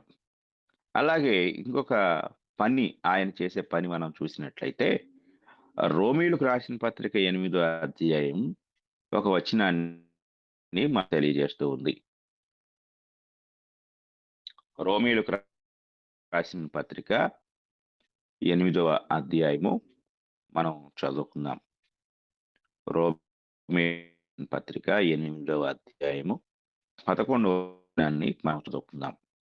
మృతులలో నుండి యేసును లేపిన వాని ఆత్మ మీలో నివసించిన యెడల అంటున్నాడు. యేసుక్రీస్తు ప్రభు యొక్క బలియాగంలో కూడా పరిశుద్ధాత్మని యొక్క పాత్ర ఉంది. కనుక యేసుక్రీస్తు వారు తను తాను నిత్యుడగు దేవునికి బలిగా అర్పించుకునే ప్రక్రియలో అక్కడ పరిశుద్ధాత్ముడు ఉన్నాడు. అలాగే ఆయన తిరిగి మృతులలో నుండి అనగా సమాధిలో నుండి లేపబడటంలో కూడా పరిశుద్ధాత్ముని యొక్క పని ఉంది. అలాగే మృతులలో నుండి క్రీస్తు యేసును లేపినవాడు చావునకు లోనైన మీ శరీరమును కూడా మీలో నివసించుచున్న తన ఆత్మ ద్వారా జీవింపచేయును. మనలను జీవింపచేసే ప్రక్రియలో కూడా పరిశుద్ధాత్ముని యొక్క పని ఉంది. కనుక పరిశుద్ధాత్ముడు తన పనిని గురించి మనము ఆలోచిస్తున్నప్పుడు ఆయన ఏ ఏ పనులు చేశాడో దేవుని వాక్యం మనకు తెలియచేస్తూ ఉంది. అలాగే అదే రోమాపత్రిక 8వ అధ్యాయము 10వ వచనాన్ని మనం పరిశీలించినట్లయితే, క్రీస్తు మీలోనున్న యెడల మీ శరీరము పాప విషయమై మృతమైనది గాని మీ ఆత్మ నీతి విషయమై జీవము కలిగి ఉన్నది. అంటే ఈ వచనాన్ని మనం జాగ్రత్తగా పరిశీలన చేసినప్పుడు ఒక వ్యక్తి యొక్క భౌతిక తత్వము నుండి ఆత్మ సంబంధమైన తత్వములోనికి అనగా పాప విషయమై మృతమైనది, అలాగే నీతి విషయమై జీవము కలిగి ఉన్నది. అంటే రెండిట్లో ఏం జరుగుతుందంటే ఒక రూపాంతర ప్రక్రియ జరుగుతుంది. అంటే పాప విషయమై నిన్ను మృతుడిగా నువ్వు బతికే ఉంటావు, కానీ పాప విషయమై నువ్వు లేనివాడుగా ఉంటావు. నీతి విషయమై నువ్వు ఒక క్రొత్త వ్యక్తిగా, ఒక రూపాన్ని ధరించుకున్న వ్యక్తివిగా నువ్వు కనపడతావు. పౌలు గారు ఈ విషయాన్ని గురించి తెలియజేస్తూ గలతీయులకు రాసిన పత్రిక మనం చదువుకున్నట్లయితే, గలతీయులకు రాసిన పత్రికలో ఆయన మాట్లాడుతూ 2వ అధ్యాయం 19వ వచనంలో ఇలా మాట్లాడతారు. 2వ అధ్యాయం 19వ వచనాన్ని మనం చదువుకున్నట్లయితే, నేనైతే దేశమై జీవితము ధర్మశాస్త్రము ఆస్తి చచ్చిన వాడనైతిని, నేను కూడా ఇకను జీవించువాడను నేను కాను, నాయందు జీవించు నేను ఇప్పుడు స్థిరము జీవితము నుంచి నా కొరకు తన్ను తాను అప్పగించుకున్న దేవుని కుమారుని యందలి విశ్వాసం వలన జీవించుచున్నాను. ఈ మాటలు జాగ్రత్తగా పరిశీలించినట్లయితే ఒక వ్యక్తి యొక్క రూపాంతరీకరణ ఎలా జరుగుతుందో పౌలు గారి మాటలో చెప్తూ, అసలు పౌలు అనేవాడు లేక సౌలు అనేవాడు లేడు, చచ్చిపోయాడు అనే విషయాన్ని అక్కడ మాట్లాడుతున్నాడు. వాస్తవంగా చనిపోయాడా? కాదు, బతికే ఉన్నాడు. కానీ ఈ చనిపోయింది ఎవరంటే ఆ పాత వ్యక్తి చనిపోయాడు. ఆ పాత లక్షణాలు, ఆ పాత జీవితము, ఆ పాత వ్యక్తిత్వం చనిపోయి కొత్త వ్యక్తిత్వం రూపుదిద్దబడింది. అంటే రూపాంతరీకరణ జరిగింది. కనుక క్రీస్తు ప్రభు మనలో ఉన్నప్పుడు, లేక ఆయన ద్వారా మనం రక్షణ పొందినప్పుడు, పరిశుద్ధాత్మ మనలను నీతిమంతులుగా రూపాంతరీకరణ జరిగిస్తాడు. అంటే పాపం విషయమై మనం చనిపోయేవారము గాను, నీతి విషయమై మనం జీవించేవారముగా, అంటే ఒక స్థితి నుండి మరొక స్థితిలోనికి రూపాంతరీకరణ జరిగించేవాడు పరిశుద్ధాత్ముడు. అలా రూపాంతరం చెందటంలో పరిశుద్ధాత్ముని యొక్క పాత్ర అనేది ఉంది అనే విషయాన్ని మనం జాగ్రత్తగా గమనించవలసిన వారమై ఉన్నాం. ఇక తరువాత పాయింట్ మనం గమనించినట్లయితే, ఆయన దేవుని సార్వభౌమత్వాన్ని కలిగి ఉంటాడు. అంటే సార్వభౌమాధికారం ఆయనకు ఉంది. ఆయన సార్వభౌముడిగా, అంటే దీని ఇంగ్లీష్లో ద సావర్నిటీ ఆఫ్ గాడ్ అంటారు. అంటే ఆ భౌమాధికారాన్ని జాగ్రత్తగా మనం పరిశీలించినప్పుడు మొదటి కొరింథీ పత్రిక 12వ అధ్యాయంలో ఈ మాటలు మనకి కనపడతాయి. మొదటి కొరింథీ పత్రిక 12వ అధ్యాయము మొదటి వచనాన్ని మనం చదువుకుందాం. మొదటి కొరింథీ పత్రిక 12వ అధ్యాయము మొదటి వచనము. మరియు సహోదరులారా, ఆత్మ సంబంధమైన వరములను గూర్చి మీకు తెలియకుండుట నాకు ఇష్టం లేదు. మీరు అన్యజనులై ఉన్నప్పుడు మూగ విగ్రహములను ఆరాధించుటకు ఎటు పడినా అటు నడిపింపబడితిరని మీకు తెలియను. జాగ్రత్తగా మనం పరిశీలించినట్లయితే ఈ ఈ మాటలు మనం కిందకి చాలా విషయాలు ఉన్నాయి. సరాసరి మనం 11వ వచనానికి వెళ్దాం.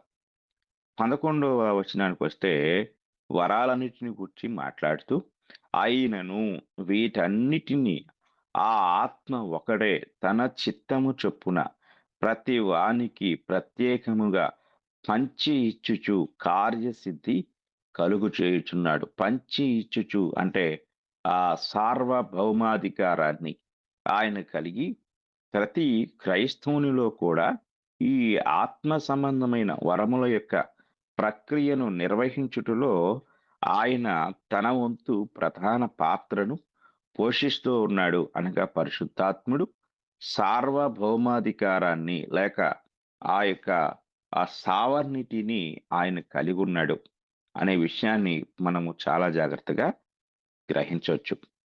కనుక పరిశుద్ధాత్ముని యొక్క పని అది చాలా అద్భుతమైంది.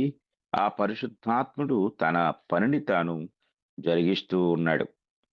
కనుక మనము ఈ కార్యనిర్వహణలో పరిశుద్ధాత్ముని యొక్క పని చాలా ప్రాముఖ్యమైంది. ఒకసారి పాత నిబంధనలో ఒక వచనాన్ని మనం జ్ఞాపకం చేసుకుంటే, జకరియా గ్రంథం 4వ అధ్యాయము 6వ వచనంలో ఇక్కడ ఈ మాట కనపడుతుంది. చదువుకుందాం. జకరియా గ్రంథం 4వ అధ్యాయం 6వ వచనం.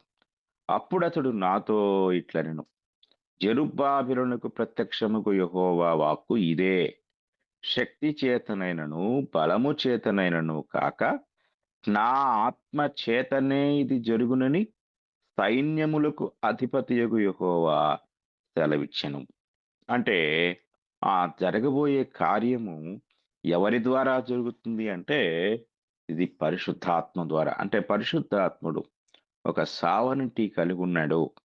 ఆయన ఒక సార్వభౌమాధికారాన్ని కలిగి ఉన్నాడు అనే విషయాన్ని మనము చాలా జాగ్రత్తగా గ్రహించవలసిన వారమై ఉన్నాం.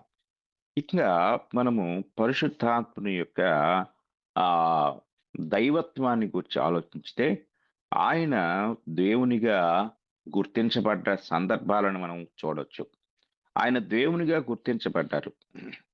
ఎలా ఆయన తన దైవత్వ లక్షణాలతో రికగ్నైజ్ చేయబడ్డారు, గుర్తింపు పొందారు అనే విషయాన్ని చాలా జాగ్రత్తగా పరిశీలించితే బైబిల్ గ్రంథంలో అత్యంత ప్రాముఖ్యమైన ఒక వచనాన్ని మనం పరిశీలించినప్పుడు మత్తయి సువార్త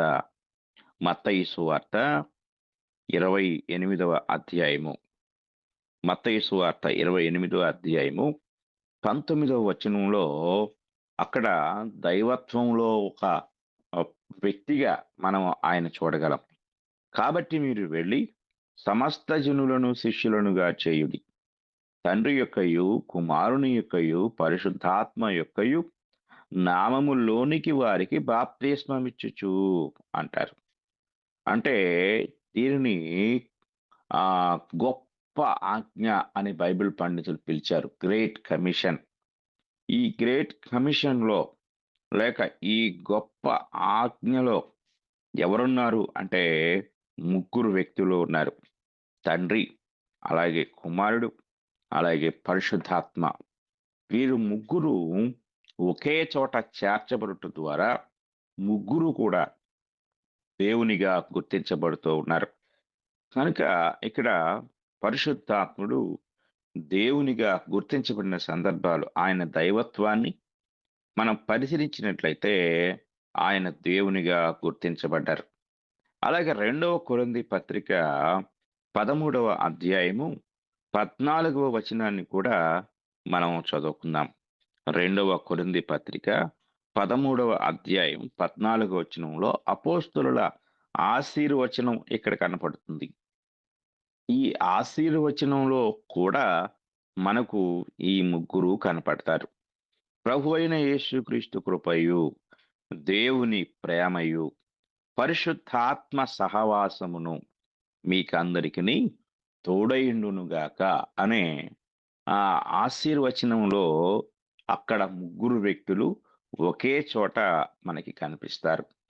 ముగ్గురు ఒకే చోట మనము మత్తయి సువార్తలో చూసాం, అంటే రక్షణను గూర్చిన ఆజ్ఞలో. అలాగే ఇప్పుడు ఆశీర్వచనంలో కూడా ముగ్గురు ఒకే చోట చేర్చబడ్డారు. పౌలు గారు వారు ముగ్గురిని ఒకే చోట చేర్చి ఆశీర్వచనాన్ని సంఘానికి తెలియజేస్తూ ఉన్నారు. కనుక ఇక్కడ కూడా మనము పరిశుద్ధాత్మ దేవుని చూడగలం. కనుక గొప్ప ఆజ్ఞలో వారు ముగ్గురు ఉన్నారు. అలాగే అపోస్తలుల ఆశీర్వాదంలో ఆ మిగిలిన ఇద్దరితో ఆయన పాలివాడిగా ఉన్నారు.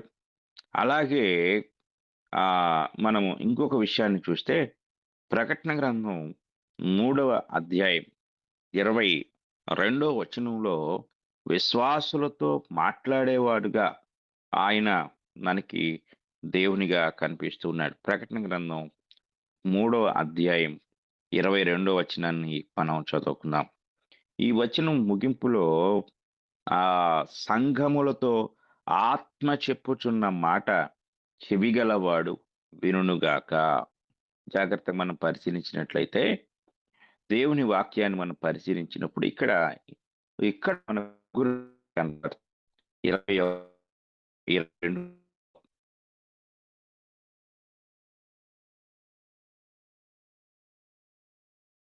అధ్యాయము 11వ వచనాన్ని కూడా మనం చదువుకుందాం. మార్కు సువార్త 13వ అధ్యాయము 11వ వచనాన్ని మనం చదువుకుంటే, వారు మిమ్మును అప్పగించుటకు కొనిపోవునప్పుడు మీరు ఏమి చెప్పుదుమా అని ముందుగా చింతింపకుడి. ఆ గడియలోనే మీకేది ఇయ్యబడునో అదే చెప్పుడి. చెప్పువాడు పరిశుద్ధాత్మయే గాని మీరు కారు. జాగ్రత్తగా మనం పరిశీలించాలి. పరిశుద్ధాత్మ దైవత్వం కలిగిన వాడు. ఆ దేవుడు నీకు బదులుగా మాట్లాడతాడు.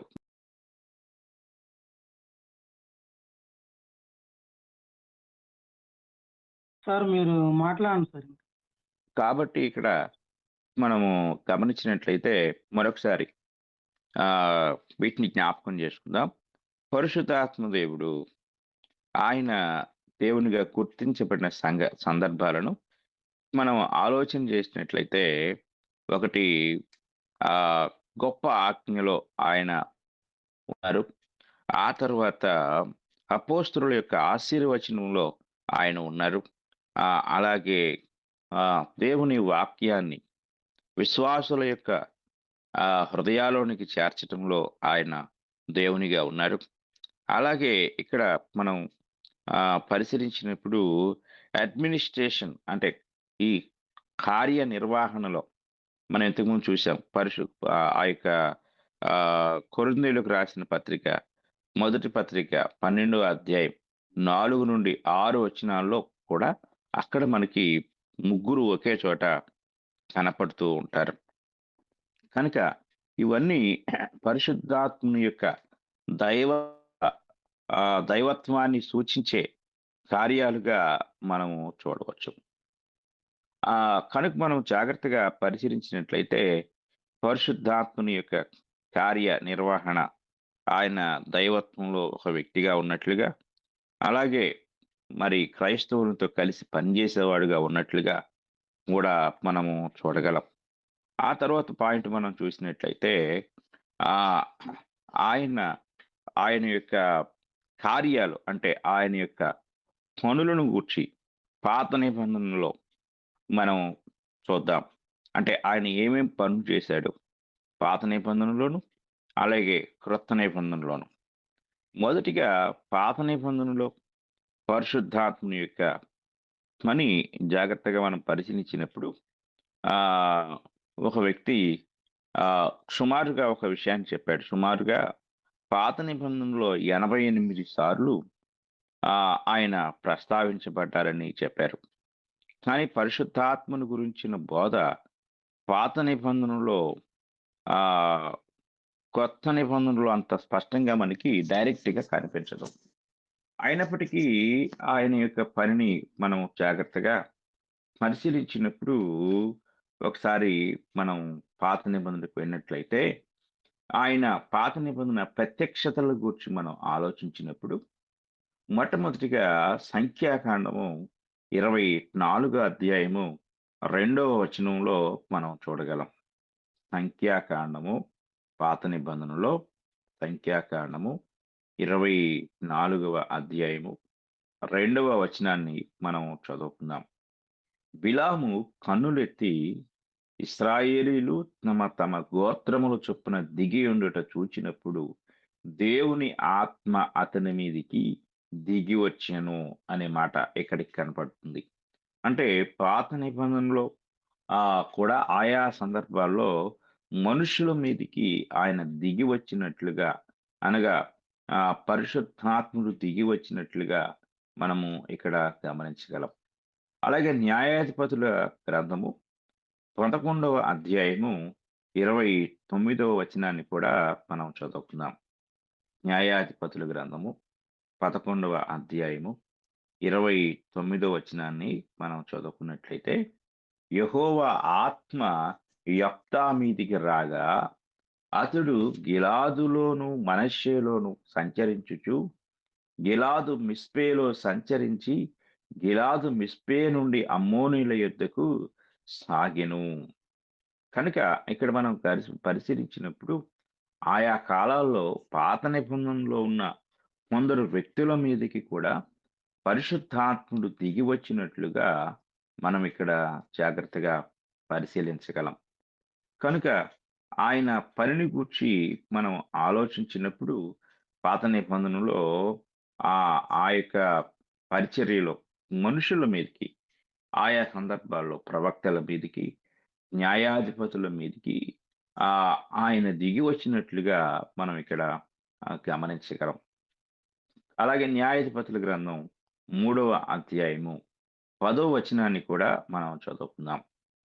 3వ అధ్యాయము 10వ వచనం మనం చూసినప్పుడు అక్కడ యెహోవా ఆత్మ అతని మీదకి వచ్చెను కనుక అతడు ఇశ్రాయేలీయులకు న్యాయాధిపతి అయి యుద్ధమునకు బయలుదేరగా యెహోవా అరామ్నహరాయిము రాజైన కూషన్ రిషితాయిమును అతని చేతికి అప్పగించెను.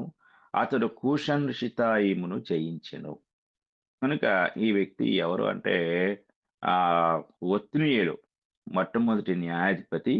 ఒత్నియేలు మీదకి దేవుని ఆత్మ వచ్చినప్పుడు ఆ దేవుని ఆత్మ ద్వారా అతడు ఒక అన్య రాజును, అరామ్నహరయిము రాజు అయిన కూషన్ రిషితాయిమును ఆ జయించి ఆ ఇశ్రాయేలీయులకు బానిసత్వము నుండి విడుదల అనుగ్రహించి న్యాయాధిపతిగా పరిపాలించినట్లుగా మనం చూడగలం. అంటే పాత నిబంధనలో కూడా ఆ కొన్ని సందర్భాలలో పరిశుద్ధాత్మను పొంది వారు యుద్ధాలు చేసినట్లుగా, గొప్ప గొప్ప కార్యాలను జరిగించినట్లుగా మనము చూడగలం. అలాగే మనం పరిశీలించినప్పుడు గిద్యోను మీదికి ఆయన వచ్చినట్లుగా కూడా మనం చూడగలం. ఇది న్యాయాధిపతుల గ్రంథం 6వ అధ్యాయం 34వ వచనంలో మనకు కనపడుతుంది. న్యాయాధిపతుల గ్రంథం 6వ అధ్యాయము 34వ వచనం మనం చదువుకున్నట్లయితే అక్కడ కూడా గిద్యోను మీదకి పరిశుద్ధాత్ముడు దిగి వచ్చినట్లుగా మనకి ఈ సందర్భం ఎంతో స్పష్టంగా కనపడుతుంది. యెహోవా ఆత్మ గిద్యోనును ఆవేశించెను. అతడు బూర ఊదినప్పుడు అబీయెజెరు కుటుంబపు వారు అతని యొద్దకు వచ్చిరి. అతడు మనష్షీయుల అందరి యొద్దకు దూతలను పంపగా వారును కూడుకొని అతని యొద్దకు వచ్చిరి. ఇలాగా మనం కిందకి చదువుకుంటూ వస్తే ఆ యొక్క గోత్రాల వారిగా వారందరినీ ఆయన ఆహ్వానించి ఆయన యుద్ధానికి వెళ్ళినట్లుగా ఆ యుద్ధంలో ఆ గిద్యోను యొక్క ఖడ్గము అనేకులను సంహరించినట్లుగా మనం చూడగలం. అంటే పరిశుద్ధాత్మ ద్వారా గిద్యోను ఒక సాధారణమైన మనుషుడైనప్పటికీ శత్రు సంహారం జరిగించటంలో, యుద్ధాలు జరిగించటంలో పరిశుద్ధాత్మను చేత అతడు ఒక పాత్రగా వాడబడినట్లుగాను, అలాగే పరిశుద్ధాత్ముడు తన శక్తిని అనుగ్రహించడం ద్వారా వారిని గొప్ప బలంతో నింపినట్లుగా మనం ఇక్కడ చూడగలం. ఆ తర్వాత యెషయా గ్రంథం 32 అధ్యాయానికి మనం వెళ్దాం. 32 అధ్యాయం 13వ వచనం. యెషయా గ్రంథం 32వ అధ్యాయము 13వ వచనాన్ని మనం చదువుకుందాం.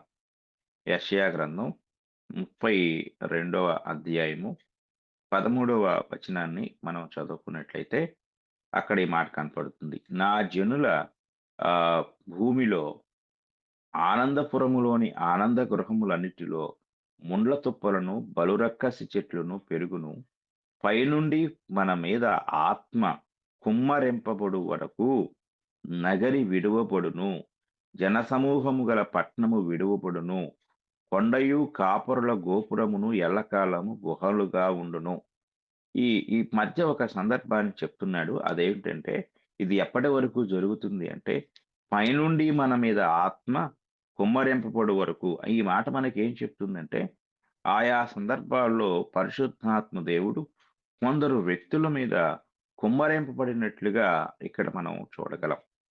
కనుక ఈ యొక్క వచనాలు మనం జాగ్రత్తగా పరిశీలన చేసినప్పుడు పరిశుద్ధాత్మని యొక్క కుమ్మరింపు, పరిశుద్ధాత్మను కొందరిని ఆవేశించటం, లేక పరిశుద్ధాత్ముడు కొందరి మీదికి వచ్చినప్పుడు వారు జరిగించిన ఆ యొక్క గొప్ప కార్యాలు, ఇవన్నీ కూడా మనము పాత నిబంధనలో కూడా చూడగలం. కనుక దేవుని ఆత్మ సహాయం ద్వారా గొప్ప కార్యాలు జరిగించడానికి పరిశుద్ధాత్మ దేవుడు మనుషుల్ని ఉపయోగించుకున్నాడు. నిర్గమకాండం 31వ అధ్యాయం 3వ వచనాన్ని కూడా మనం చదువుకుందాం. నిర్గమకాండము 31వ అధ్యాయం 3వ వచనాన్ని మనం చదువుకున్నట్లయితే ఇక్కడ ఒక పని మనకు కనపడుతుంది. 31వ అధ్యాయము 3వ వచనంలో విచిత్రమైన పనులను కల్పించుటకును, బంగారుతోనూ వెండితోనూ ఇత్తడితోనూ పని చేయుటకును, పొదుగుటకై రత్నములను సానబెట్టుటకును, కర్రను కోసి చెక్కుటకును, సమస్త విధములైన పనులను చేయుటకును, జ్ఞాన విద్యా వివేకములను సమస్తమైన పనుల నేర్పును వానికి కలుగునట్లు వానిని దేవుని ఆత్మ పూర్ణునిగా చేసి ఉన్నాను అని చెప్పి ఇక్కడ ఒక వ్యక్తిని గురించి మాట్లాడుతున్నాడు. అతని పేరు బెసలేలు. ఈ బెసలేలుని ప్రత్యక్ష గుడార నిర్మాణం యొక్క పనిలో ఆయన వాడుకుంటున్నాడు. ఆ పనిలో ఆయన ఎలాంటి పనులు అంటే విచిత్రమైన పనులు కల్పించుటకు, బంగారుతోను వెండితోను ఇత్తడితోను పని చేయుటకును పొదుగుటకై రత్నములను సానబెట్టుటకును కర్రను కోసి చెక్కుటకును సమస్త విధములైన పనులను చేయుటకును జ్ఞాన విద్యా వివేకములను సమస్తమైన పనుల నేర్పును వానికి కలుగునట్లు వానిని దేవుని ఆత్మపూర్ణునిగా చేసి ఉన్నాను. అనగా బెసలేలు దేవుని యొక్క ఆ ఆత్మ పూర్ణుడిగా చేయబడుతున్నాడు. ఈ ఇలాగ చేయుట ద్వారా అతడు కొన్ని పనులు చేయబోతున్నాడు. ఈ ఈ పనులు ఏమిటి అంటే నైపుణ్యం కలిగిన పనులు. అంటే బంగారు పని, వెండి పని, ఇత్తడి పని ఇవన్నీ చేయుటకు, కర్ర పని చేయుటకు, ఇవన్నీ చేయుటకు అంటే దేవుడు ఒక డిజైన్ తన మనసులో అనుకున్నాడు. ప్రత్యక్ష గుడార నిర్మాణంలో ఆ డిజైన్‌ని ఒక ప్రత్యక్ష రూపంలోనికి తెచ్చుటకు మనుషులకు జ్ఞానం లేదు కనుక, తన ఆత్మను అనుగ్రహించుట ద్వారా ఆ డిజైన్ ఆయన వాస్తవ రూపంలోనికి తెచ్చుటకు ఒక వ్యక్తికి తన ఆత్మను అనుగ్రహిస్తూ ఉన్నాడు. కనుక దేవుని ఆత్మ అనుగ్రహించబడుట ద్వారా మనుషులు అద్భుతమైన గొప్ప గొప్ప కార్యాలు చేసినట్లుగా ఇక్కడ మనం చూడగలం. కనుక ఈ కార్య నిర్వహణలో ఆ యొక్క పాత్ర చాలా ప్రాముఖ్యమైంది. అది పరిశుద్ధాత్ముని యొక్క పాత్ర. పరిశుద్ధాత్ముని యొక్క జ్ఞానం లేకుండా, సహాయం లేకుండా మనుషులు ఆ పని చెయ్యలేరు అనే విషయాన్ని కూడా మనము జాగ్రత్తగా గ్రహించవలసిన వారమై ఉన్నాం. కనుక పాత నిబంధనలో జరిగే ఆయా కార్యక్రమాల్లో యుద్ధాలు జరిగించటంలో, లేక ప్రవచనాలు ప్రవచించటంలో, ప్రత్యక్ష గుడారం యొక్క నిర్మాణ కార్యక్రమంలో వీటన్నిటిలో కూడా పరిశుద్ధాత్ముని యొక్క పాత్ర ఎంతో గొప్పగా ఉన్నది అనే విషయాన్ని మనం చాలా జాగ్రత్తగా గ్రహించవలసిన వారమై ఉన్నాము. కనుక దేవుని వాక్యాన్ని మనం పరిశీలించినట్లయితే ఇవన్నీ కూడా పాత నిబంధనలో పరిశుద్ధాత్ముని యొక్క పనిగా మనము చూడగలం. కనుక వీటి ద్వారా దేవుడు తన యొక్క పనిని ఆయన జరిగిస్తూ వచ్చాడు.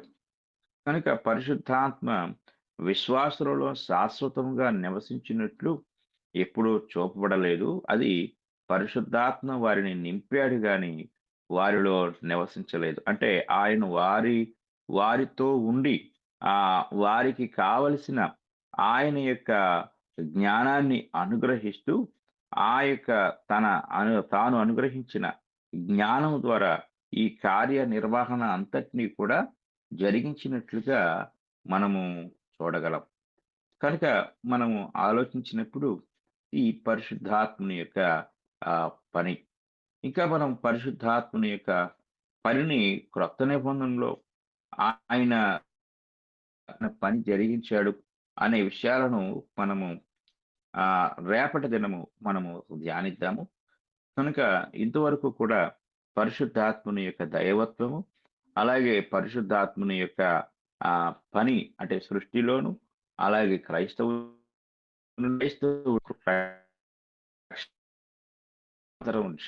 అలాగే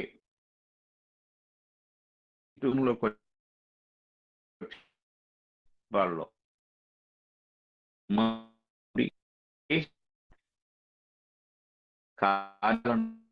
చూసినప్పుడు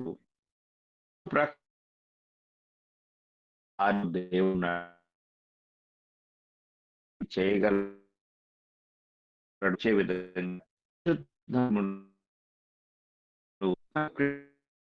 చాలా రోజు దేవుని గురించి మనం రేపటి దినం రక్త నిబంధన ఎలా పనిచేశాడు, క్రొత్త నిబంధనలో ఉన్న క్రైస్తవుల ద్వారా, లేక ఇంకా క్రొత్త నిబంధనలో ఉన్న అనేక కార్యక్రమాల ద్వారా ఆయన ఎలా పనిచేశాడు అనే విషయాలను గురించి మనము జాగ్రత్తగా నేర్చుకుందాం. కాబట్టి ఇంతవరకు శ్రద్ధగా విన్న ప్రతి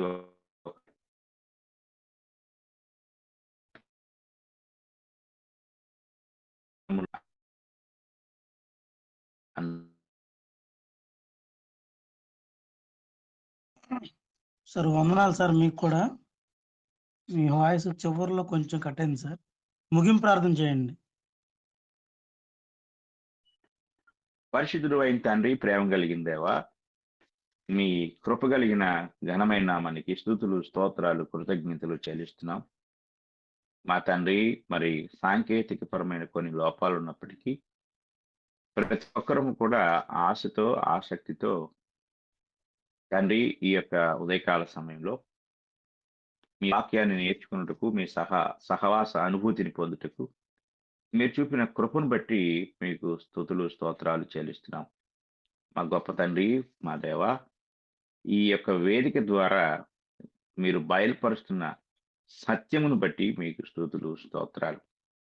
కృప కలిగిన తండ్రి, మేము నేర్చుకుంటున్న ఈ యొక్క సంగతులను గురించి తండ్రి మేము శ్రద్ధ కలిగి తండ్రి నేర్చుకుంటూ ఇంకా అనేక విషయాల ద్వారా మా తండ్రి మేము ప్రోత్సహించబట్టుకు మీ కృప అనుగ్రహించండి.